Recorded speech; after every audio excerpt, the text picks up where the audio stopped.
चलिए, तो last lecture में हमने मोशन चैप्टर नंबर 8 को कंप्लीट कर लिया था, उसका रिवीजन हो गया था, उसके कुछ न्यूमेरिकल्स थे वो भी हमने कर लिए थे। आज हम स्टार्ट करेंगे chapter number 11 work and energy. ठीक है, अपना वर्क एंड एनर्जी जो है वो रह रहा था, उसे कंप्लीट कर लेते, स्टार्ट कर लेते हैं। उसके बाद फिर जो चैप्टर है उनका रिवीजन कर लेंगे।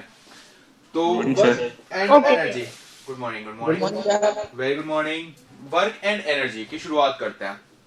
तो बताइए क्या होता है वर्क का मतलब। आप डे टू डे लाइफ में डेली सुनते हैं कि आज मैंने ये काम किया, आज मैंने ये काम किया, ये वर्क किया, है ना। तो एक्चुअल में साइंस की नजर से अगर हम देखें तो क्या होता है वर्क का मतलब, व्हाट इज वर्क? जो काम अपन करते हैं, जो काम अपन करते हैं, ठीक है, वो तो हो गया हमारा हिंदी एक्सप्लेनेशन कि भाई जो हम काम, वर्क का मतलब होता है काम करना, है ना। एक्चुअल में साइंटिफिकली इसका मतलब क्या होता है?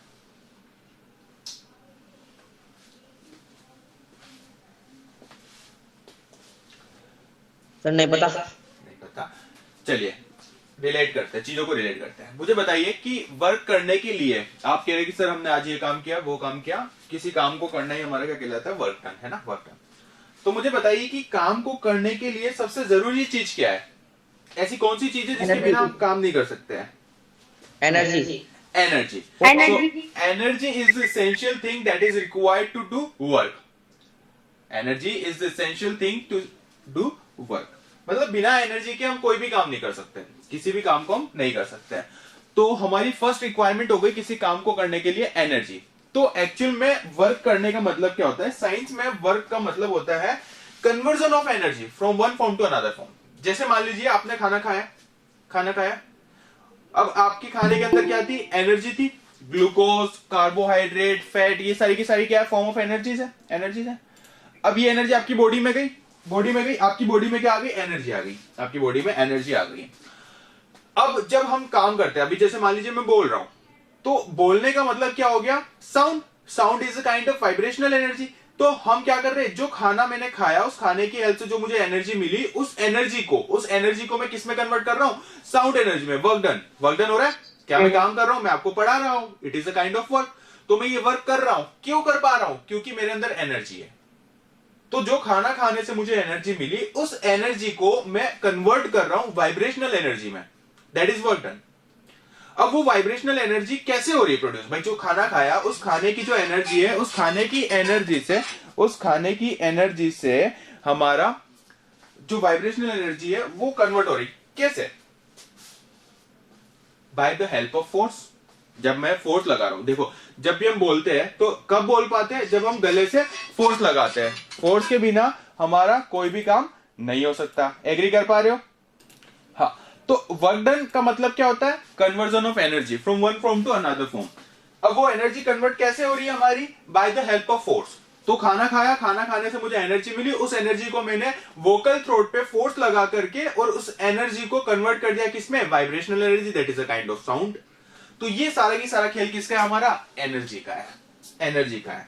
जब हम किसी चीज पे फोर्स लगाते हैं, मान लीजिए अगर मुझे इस मार्कर के ऊपर, मार्कर को उछालना, ये मार्कर को उछाला, तो ये कब उछाल पाया मैं? जब मैंने इसके ऊपर क्या लगाया? फोर्स लगाया।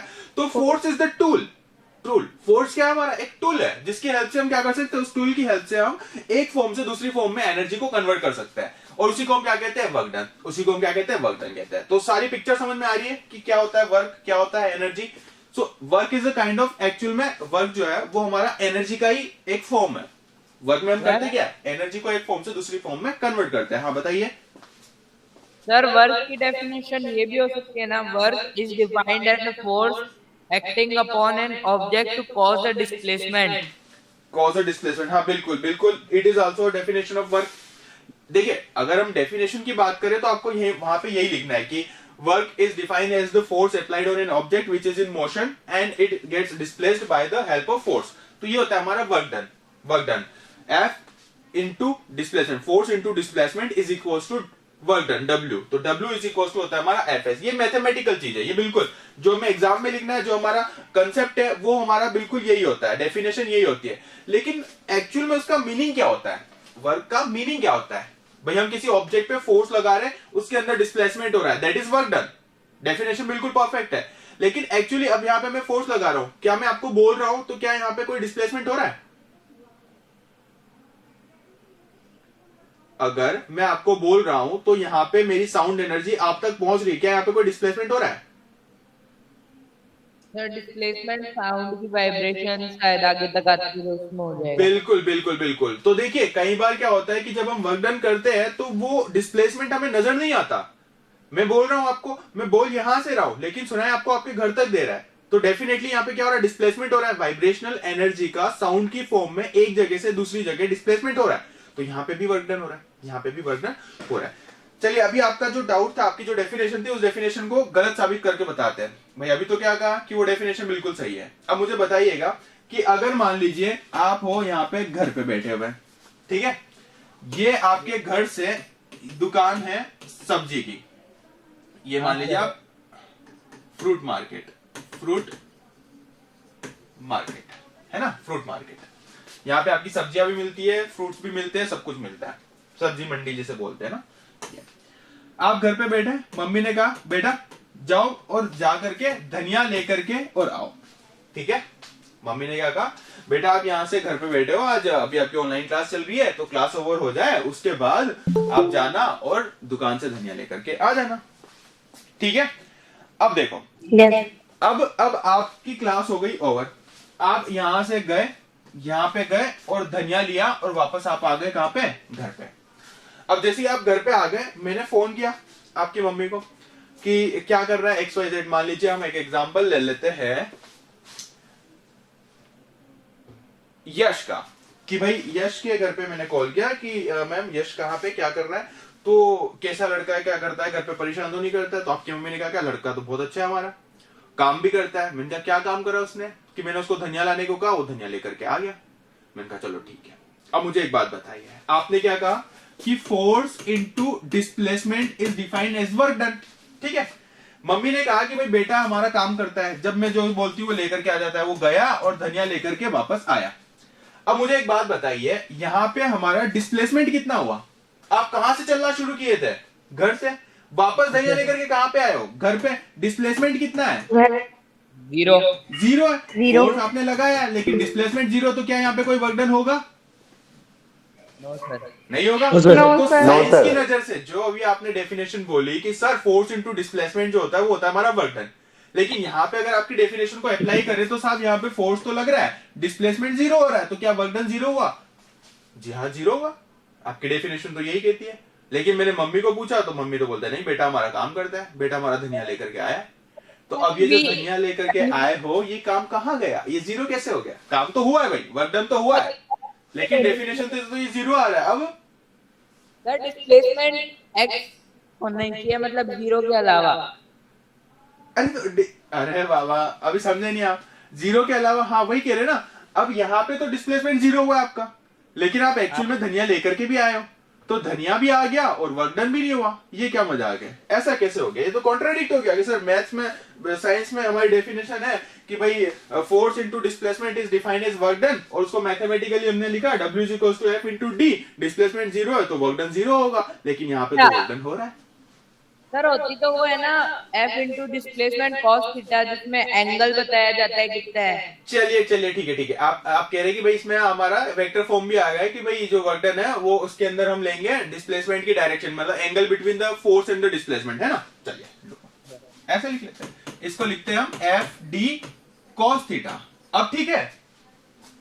हाँ सर। अब ठीक है, अब समझना। आप किस दिशा में जा रहे हो? इस दिशा में जा रहे हो। क्या जिस डायरेक्शन में आप फोर्स लगा रहे हो उसी डायरेक्शन में मोशन हो रहा है? हाँ सर। तो एंगल दोनों के बीच में क्या एंगल थीटा = 0 डिग्री बन रहा है? एंगल हाँ सर एकदम सीधा है, यानी 180 है ना। चलो 180 आप जो कहोगे वो मान लिया मैंने, 180 बन रहा है। चलिए थीटा = ले लिया हमने कितना? 180 डिग्री ले लिया। cos 180 कितना होता है? क्या सर? cos 180, भाई थीटा की वैल्यू हमारी 180 है ना, तो यहाँ पे हमारा फॉर्मूला क्या लगेगा? F × D × cos theta.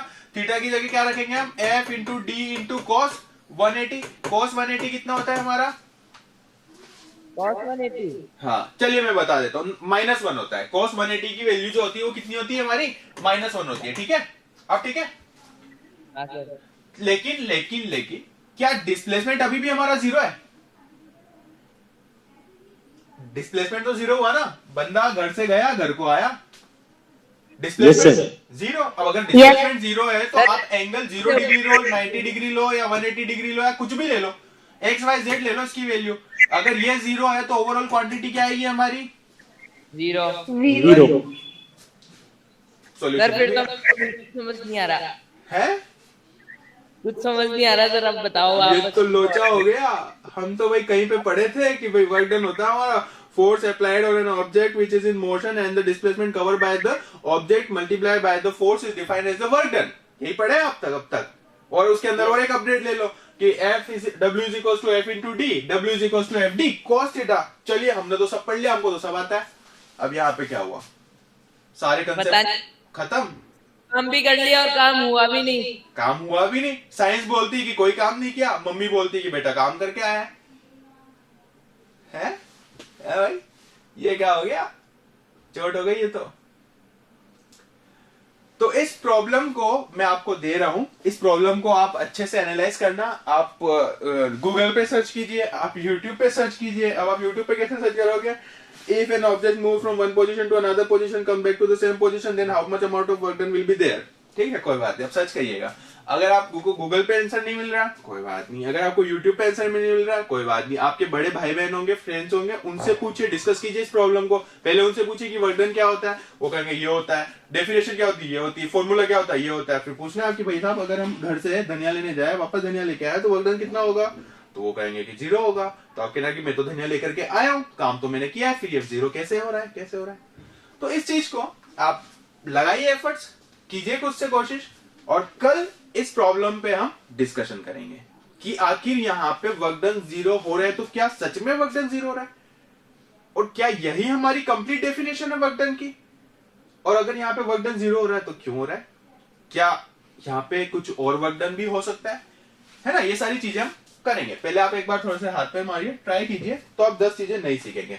फिलहाल बढ़ते हैं आगे। हाँ, सो डेफिनेशन पे आते हैं। तो अगर हम बुक की बात करें तो बुक के अंदर डेफिनेशन दे रखी है, force applied on an object and the displacement by the object get multiply gives the value of the work done. जो कि आपने डेफिनेशन कही थी, बिल्कुल सही है। डेफिनेशन में कोई कमी नहीं है कि जो वर्क डन होता है वो होता है हमारा फोर्स इनटू डिस्प्लेसमेंट। और यहां पे अगर हम इसे और अच्छे से अपडेट करें तो W इज इक्वल टू होता है हमारा FD cos theta. cos theta क्या बताता है कि अगर हम ऑब्जेक्ट पे जो फोर्स लगा रहे हैं वो फोर्स हमारा 0 डिग्री पे न लग करके किसी और एंगल पे अगर वर्क करे। फॉर एग्जाम्पल मान लीजिए ये टेबल है, ये टेबल है। इस टेबल को अगर हम यहां से धक्का दें एकदम परपेंडिकुलर, एकदम इस टेबल के परपेंडिकुलर अगर हम फोर्स लगाए, तो अब ध्यान से देखना फोर्स कहां पे लग रहा है हमारा? इस डायरेक्शन में लग रहा है। और ऑब्जेक्ट हमारा डिस्प्लेसमेंट भी कहां कर रहा है? इसी डायरेक्शन में कर रहा है ना भाई। ऐसा थोड़ी है फोर्स हम ऐसे लगाएंगे ऑब्जेक्ट ऊपर उड़ जाएगा, नहीं होगा ना। अगर कोई टेबल है, टेबल पे हम ऐसे फोर्स लगाए तो उसी डायरेक्शन में ऑब्जेक्ट मूव करेगा। तो यहाँ पे ये जो cos थीटा है, इस cos थीटा के अंदर ये जो थीटा एंगल है, ये थीटा एंगल किस किस के बीच में होता है हमारा? Displacement and force. तो क्या हमारा डिस्प्लेसमेंट और फोर्स दोनों एक ही डायरेक्शन में हो रहे हैं? तो जब हमारी दो लाइंस एक ही डायरेक्शन में होती है तो उन दोनों के बीच में बनने वाला एंगल थीटा कितना होता है? दो लाइन, एक लाइन के ऊपर एक और लाइन है, एंगल कितना होगा? 180 होगा। 0 डिग्री होगा ना यार। 180 कब होगा समझना। देखो, एक लाइन हो गई, दूसरी लाइन हो गई, 0 डिग्री, 45, 90, 180।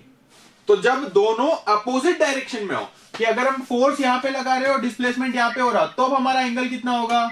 180 डिग्री होगा। 180। अब जिस डायरेक्शन में हम फोर्स लगा रहे हैं उसी डायरेक्शन में डिस्प्लेसमेंट होगा, तो एंगल कितना होगा? 0 डिग्री होगा। जिस डायरेक्शन में हम फोर्स लगा रहे हैं उसके परपेंडिकुलर अगर मोशन हो रहा है तो एंगल कितना हो जाएगा? 90 डिग्री होगा। समझ रहे हो आप? तो ये होता है हमारा एंगल। तो यहां पे भाई हमारा जिस डायरेक्शन में फोर्स लगा रहे हैं उसी डायरेक्शन में हमारा डिस्प्लेसमेंट हो रहा है, तो एंगल की वैल्यू हो गई theta is equal to 0 degree. अब थीटा अगर 0 हो जाएगा तो W is equal to F into S या F इंटू डी। कई बुक्स के अंदर डिस्प्लेसमेंट को S से रेफर किया जाता है, कई बुक्स के अंदर डिस्प्लेसमेंट को D से रेफर किया जाता है। Don't get confuse with the D and S, it's basically displacement.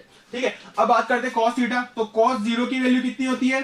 cos 0 कितना होता है हमारा, बताइए सर एक सेकंड निकाल।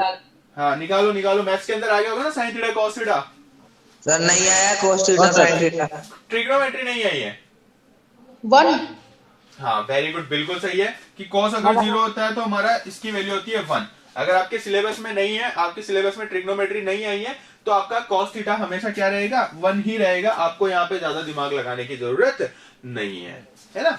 ये आप जैसे जैसे आगे बढ़ेंगे, जब आप 10th में आएंगे, 10th में फिर से आप ये पढ़ेंगे, 11th में जाएंगे तो उसको और अच्छे से पढ़ेंगे, जब 12th में जाएंगे तो इसे आप और ज्यादा डीप में पढ़ेंगे, है ना। फिलहाल इतना ध्यान रखिए कि जो हमारा वर्क डन होता है W, वो होता है फोर्स इनटू डिस्प्लेसमेंट। कब, जब हमारा फोर्स और डिस्प्लेसमेंट दोनों की दोनों क्या हो, सेम डायरेक्शन में हो, दोनों की दोनों क्या हो, सेम डायरेक्शन में हो। बस इतना याद रख लीजिए, है ना। तो आपका वर्क डन जो है वो कंप्लीट हो जाएगा। नेक्स्ट हम बात करते हैं कि भाई ये जो W वर्क डन है, इसकी यूनिट क्या होगी। इसकी यूनिट होगी हमारी फोर्स इनटू डिस्प्लेसमेंट, मतलब फोर्स की यूनिट होती है हमारी न्यूटन, डिस्प्लेसमेंट की यूनिट होती है हमारी मीटर, तो इसकी यूनिट हो जाएगी हमारी newton into metre. This is the unit of work done. लिखते तो जे ना, जोल, ऐसे जोल क्या, हाँ जूल दे रखे ना, अभी समझो। तो भाई हमारी वर्क डन की एक यूनिट तो क्या हो गई, newton into metre. Newton into metre is the unit of work done. Now अब देखो, अभी हमने क्या कहा कि वर्क डन एक्चुअल में क्या, हमारा एनर्जी का वन फॉर्म से सेकेंड फॉर्म में कन्वर्जन, अनदर फॉर्म के अंदर कन्वर्जन, है ना। That is actually work done. जब हम फोर्स लगाते हैं एक एनर्जी, अब फोर्स कब लगा पाएंगे, जब हमारे पास एनर्जी होगी। तो हमारे पास एनर्जी है, उस एनर्जी से की हेल्प से हमने फोर्स लगाया, उस फोर्स के कारण डिस्प्लेसमेंट हुआ और हमारी one form of energy another form of energy में कन्वर्ट हो गई। That is all actually about the work done. Now the second unit of work done, कि भाई वर्क डन एक्चुअल में क्या है, सारा की सारा खेल किसका, एनर्जी का है। तो वर्क डन भी हमारा एनर्जी के इक्विवेलेंट होता है। It is a kind of change of energy. तो इसकी सेकेंड यूनिट क्या हो जाएगी हमारी, वही होगी जो हमारी एनर्जी की यूनिट होती है। एनर्जी की यूनिट क्या होती है, joule. So joule is the second unit of work done. तो वर्क डन में अगर आपने कहीं पे जूल लिख रखा है तो भी सही है, न्यूटन इंटू मीटर लिख रखा है तब भी सही है। क्लियर है सबको। Yes sir. तो ये था हमारा basic definition of work, basic definition of energy and conversion of energy from one form to another form, force, displacement, ये सारी चीजें बेसिक्स थी। कल आप जो क्वेश्चन आज दिया है उसका आंसर सर्च करके आइएगा कि जब हम एक जगह से जा करके वापस उसी जगह पे आ जाते हैं तो वर्क डन हमारा 0 क्यों होता है, क्या एक्चुअल में हमारा वर्क डन जो है वो 0 ही होगा हमेशा। इसको आप सर्च करके कल आइएगा, कल की क्लास में हम इसे डिस्कस करेंगे। हाँ बोलिए सर, अभी मैंने देखा तो सब जगह यही बता रहा है, F into D, F into S, F into D cos theta, यही बता रहा है पूरे क्रोम पे, पूरे गूगल क्रोम पे यही बता रहा है। तो अभी तो बाबा क्लास चल रही है ना, तो क्लास पे ध्यान दो। इसके लिए तो क्लास के बाद का टाइम दे रखा है ना आपको। हाँ सर। तो अभी जो पढ़ा रहा हूँ वो पढ़ लो पहले। अब जो काम दिया है होमवर्क का मतलब क्या होता है कि जब क्लास ओवर हो जाए उसके बाद का जो टाइम होता है, सारी क्लासेस, ऐसा नहीं कि भाई फिजिक्स की क्लास ओवर हो गई अब सर्च करने लग जाओ, ढूंढने लग जाओ, नहीं। नेक्स्ट जिसकी भी क्लास है वो क्लास पहले अटेंड करनी है, प्रायोरिटी वो है। एक बार आपका स्कूल आवर्स कंप्लीट हो जाते हैं उसके बाद का जो टाइम है वो होमवर्क के लिए होता है, ठीक है। चलिए, तो कल इस प्रॉब्लम का सॉल्यूशन हम डिस्कस करेंगे। I hope you found the answer and you find the answer. अगर आपको आंसर मिल जाता है तो वेल एंड गुड है, नहीं मिलता है तो कल आपको समझाएंगे अच्छे से कि ऐसा क्यों हो रहा है, ठीक है। Yes sir. तब तक के लिए लगाइए एफर्ट्स।